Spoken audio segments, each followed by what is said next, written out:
definitely working inside, and our workmen will continue to do that. Have a good day.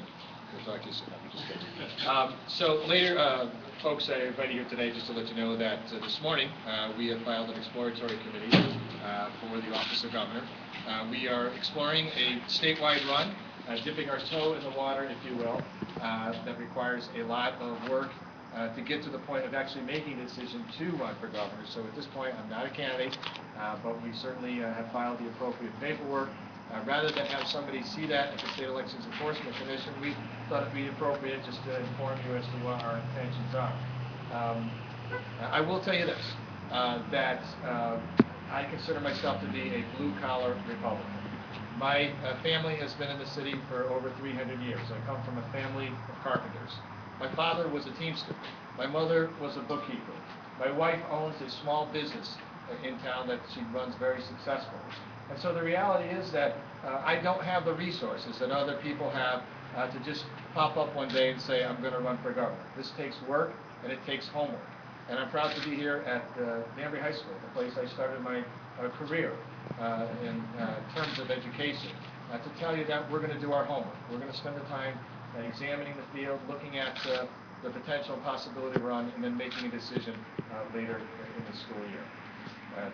I will also tell you that we've surveyed the field, and I believe that right now, of the candidates that are out there, no one, including the governor that we currently have, understands what the working men and women of this state are going through. They don't understand how difficult it is to put gas in your car, how difficult it is to find a job, to feed your family, how difficult it is to continue to run a small business and manage a small business. And so I will tell you, if I decide to run, then my candidacy will be about sharing with the working men and women of this state what the challenges are that they face, how to correct them, and how to make policy choices in Connecticut that will serve all the residents of Connecticut all the time. So that's pretty much where we're here today to announce. I appreciate you being here, and certainly am available for any questions or comments or concerns that you might have at this moment. How do you avoid going down the path that you went down in 2010, where you were running for governor and then ended up running for lieutenant governor?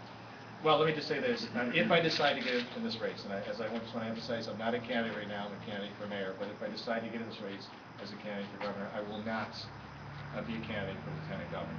Been there, done that. It was an honor to run statewide, but the fact of the matter is that I feel most comfortable being able to help make policy decisions, being able to help craft and shape policy with Republicans, Independents, and Democrats alike. And I think that's where my skill set is best served.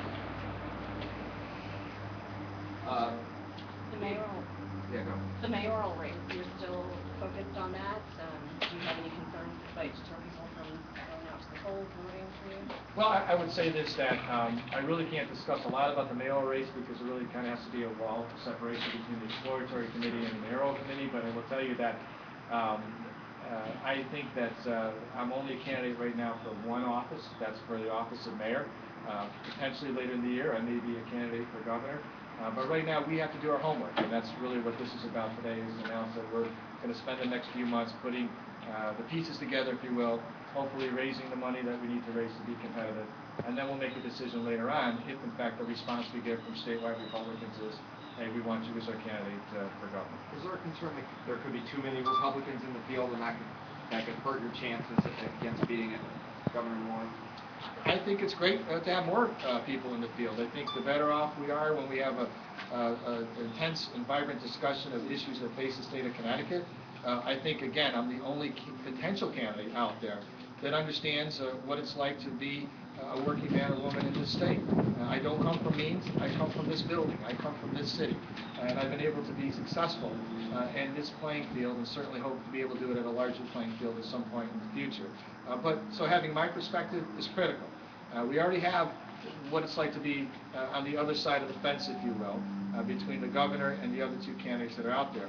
But I think the more people that get involved using the citizen election program that can go out there and understand, empathize, sympathize, and then develop programming and initiatives that'll benefit the middle class of this state are the people that I think ought to be participating in the discussion. So the more the merrier.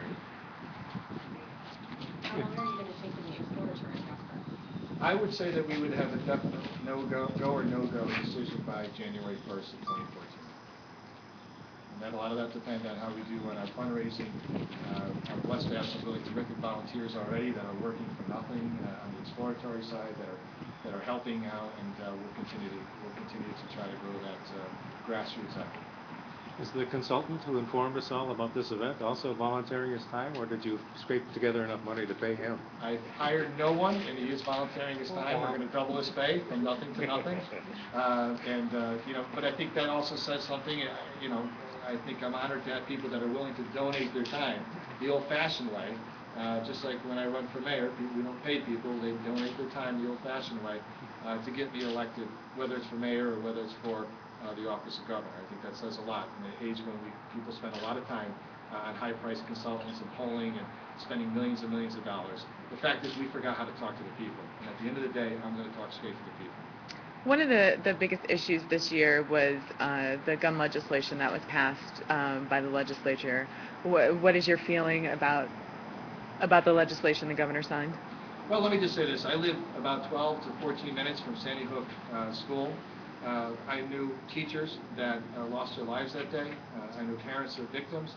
So I believe and have believed that those people deserve a legislative response. I don't know if the legislature got it right. I think in many ways they didn't get it right, particularly when it relates to school safety. To only put $15 million to harden our school sites for the entire state of Connecticut is absolutely bizarre, and certainly doesn't strike to one of the things that parents are concerned about, which is keeping their kids safe. So there are a lot of flaws with that bill, but at the end of the day, there ought to have been a bill. Would I have signed it is probably going to be your next question. I would have to think long and hard about that, and probably have to make a decision based on what I think is best for the residents of Connecticut, but also for the responsible parents of Sandy Hook. So given what was presented to us, I'd have to think about it deeply. What about the Democrats who've already criticized you? They sent out that press release last night saying you voted against minimum wage, you voted against, they say you're not for the middle class. What's your response? Well, by the way, isn't it great when you get criticized already and it says that they're scared, right? So that's a good thing. But look, I did vote against the minimum wage once when I was in the legislature, and let me tell you why. Because I was a teacher. And tied to that minimum wage bill was the ability to allow 15-year-olds to work expanded hours throughout the year. I worked in this very building on the 3rd floor. I saw what part-time work was doing to our students in terms of being able to come at 7 o'clock in the morning and have their homework ready and have their schoolwork ready. So I opposed that bill, not because I opposed the minimum wage, but I opposed that bill because it allowed 15-year-olds to work longer hours. And let me just say something. I will stand up for the children of the state any time, even if it means later on somebody will take that vote and twist it into something it wasn't. How much will Twitter help you? Well, I like to think that we're going to run and decide, if I do get in the race, we're going to run a different kind of race. And that race will be using social media as part of our grassroots overall strategy, be able to utilize a lot of the new tools that are out there. I'm not sure if politicians really understand how you can maximize and leverage those assets. And we're going to do that if I get in the race. And by the way, the great thing about that is they're free. So why not go out there and use it as much as we possibly can, particularly as it relates to donations and growing our donor base. Have you gotten the handle at Governor Mark or at something besides? The problem with that is that if you do that, you end up with about 20 followers, right? So people like my Mayor Mark handle. We're almost up to about 12,000 followers, not that I count. And we'll probably keep using that to tweet from because I'm not officially a candidate at this time. I also have the Mountain for Connecticut handle as well, and sometimes I'll opine on state issues through that handle. So I would encourage people to continue using the @Mayor Mark handle for now. How would you characterize your relationship with this city's immigrant population?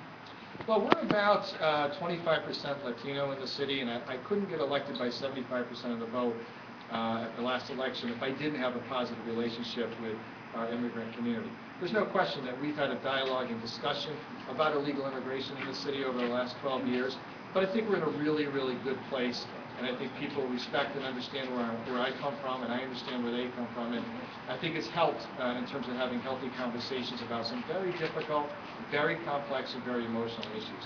So I would say it's pretty good. Anybody else? Last question? All set? Great. Well, we appreciate you being here. I really thank everybody for coming out. I know you love coming to Danbury. Please spend your money before you leave.